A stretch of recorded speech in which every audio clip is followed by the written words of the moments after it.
regardez,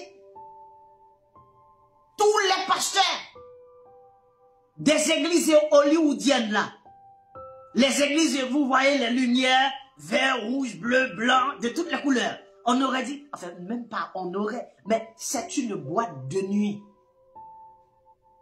Les églises se sont construites en boîte de nuit. Un podium des stars dans le monde. Des lumières de toutes les couleurs. Parce que ce sont des églises hollywoodiennes. Et les pasteurs, ce sont des pasteurs hollywoodiens. Ils se présentent comme des stars. Ils rentrent dans l'église comme... Oh, pourtant, regardez Pierre qui entrait. Oh, Seigneur Dieu. Peut-être que je n'ai pas la même Bible que vous. Je regardais Pierre.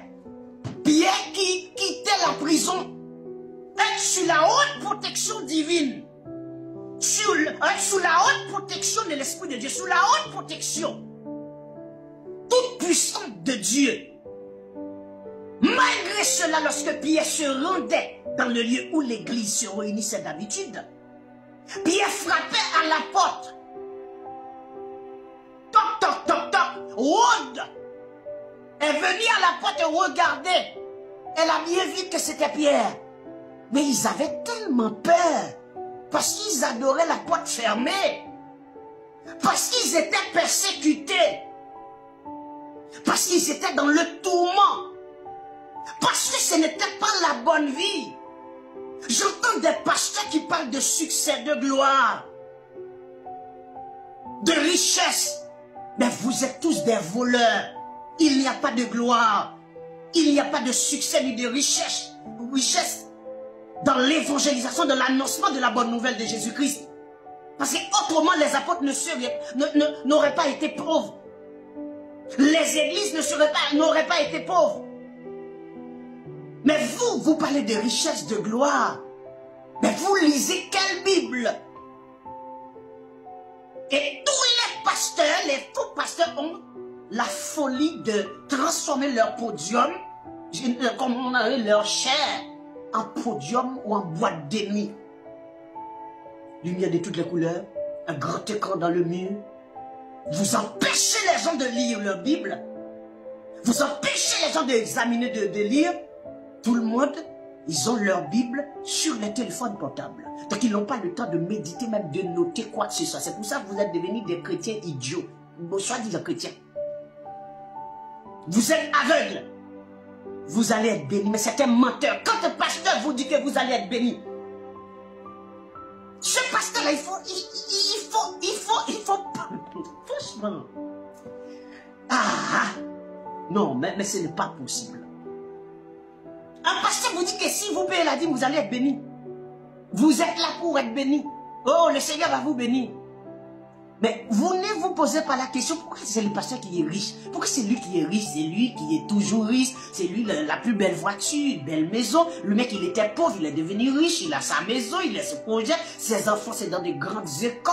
Et ses enfants fréquentent des enfants de présidents, de ministres, de députés. Mais vous êtes tellement misérable, vous n'arrivez même pas à mettre votre enfant à l'école. Même là où il est plus mini, là. Vous n'arrivez même pas à le faire.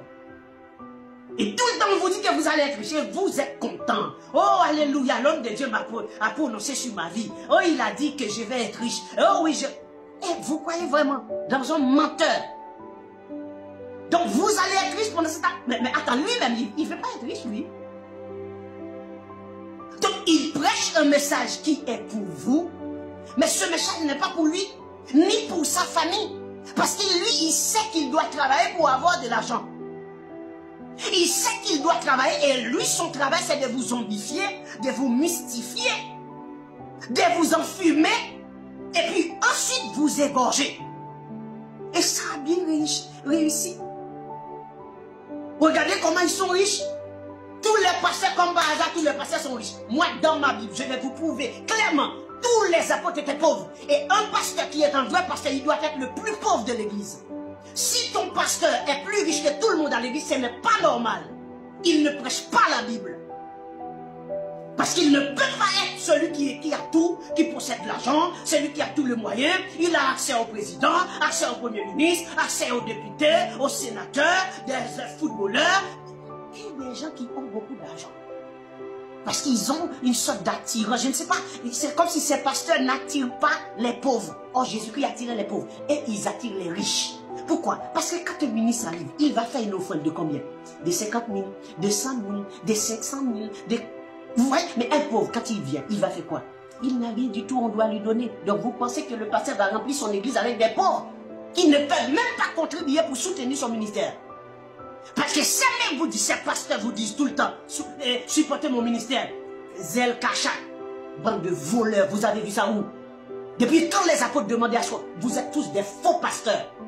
Tous les pasteurs que vous voyez, sur le live, sur les comptes, je sais pas, Facebook, YouTube, peu importe, qui laissent en train de tourner en boucle sous leur écran, Zèle, Kachak, et Orange Money, ceci, c'est là, c'est le bord. Et bien aimé, ce sont des faux pasteurs, des faux ouvriers, des faux évangélistes, ce sont des voleurs, des escrocs. Même le code que vous utilisez pour évangéliser, vous ne devriez pas monétiser ce compte-là. Parce que l'évangile n'est pas un moyen pour faire de l'argent, mais l'évangile est un moyen pour sauver les âmes. Vous allez vous investir vous-même, mais vous n'allez pas utiliser l'évangile, la parole de Dieu, le message de l'évangile pour faire de l'argent. Vous êtes des voleurs. Vous êtes des voleurs. Vous n'êtes pas des enfants de Dieu. Vous n'êtes pas des évangélistes, de pasteurs. Ça n'a rien à voir. Ce n'est pas vrai. Mais vous vendez quoi? Je peux comprendre les femmes qui vendent les produits sur les réseaux sociaux, ont des ailes Kachak pour acheter en ligne et envoyer l'argent. Hein? Mais vous, pasteur, vous vendez quoi? Vous avez des ailes Kachak sur vos lives. Vous vendez quoi, mon frère? Vous êtes un vendeur. Vous n'allez pas me dire que vous n'êtes pas un vendeur évangélique. Vous êtes un vendeur évangélique parce que vous avez ailes Kachak pour qu'on puisse acheter vos produits. Vous vendez quoi exactement? Quels produits? Les adorations, les louanges, l'enseignement, la prière, n'est-ce pas? Vous allez tout droit en enfer sans escale.